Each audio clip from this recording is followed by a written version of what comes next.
1789 সালে ফ্রান্স চরম অর্থনৈতিক সংকটে পতিত হয়। মানুষ দারিদ্র্য, উচ্চ কর এবং খাদ্য সংকটে ভুগছিল, আর রাজতন্ত্র ও অভিজাতরা বিলাসিতায় দিন কাটাচ্ছিল।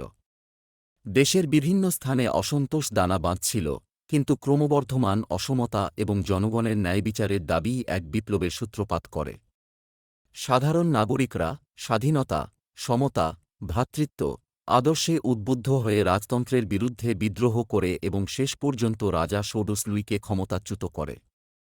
এই অস্থির সময় ও স্বাধীনতার লড়াই আধুনিক গণতান্ত্রিক নীতিমালা এবং অধিকারগুলোর জন্ম দেয়, যা আজ অনেক দেশ মেনে চলে। বর্তমান সময়ে ফিরে তাকালে আমরা একই ধরনের সংগ্রামের প্রতিধ্বনি দেখতে পাই। বিশ্বজুড়ে ন্যায়বিচার ও সমতার দাবিতে শোষণমূলক ব্যবস্থা, দুর্নীতি এবং অর্থনৈতিক বৈষম্যের বিরুদ্ধে প্রতিবাদ চলছে। ফরাসি বিপ্লবের মতোই মানুষ তাদের সরকারের কাছ থেকে স্বচ্ছতা, উন্নত জীবনযাত্রা এবং ন্যায্য অর্থনৈতিক ব্যবস্থা দাবি করছে। ফরাসি বিপ্লব আমাদের শেখায় যে, যখন মানুষ একটি সাধারণ লক্ষ্য নিয়ে একত্রিত হয়, তখন তারা কষ্টের মধ্যেও শক্তিশালী পরিবর্তন আনতে পারে।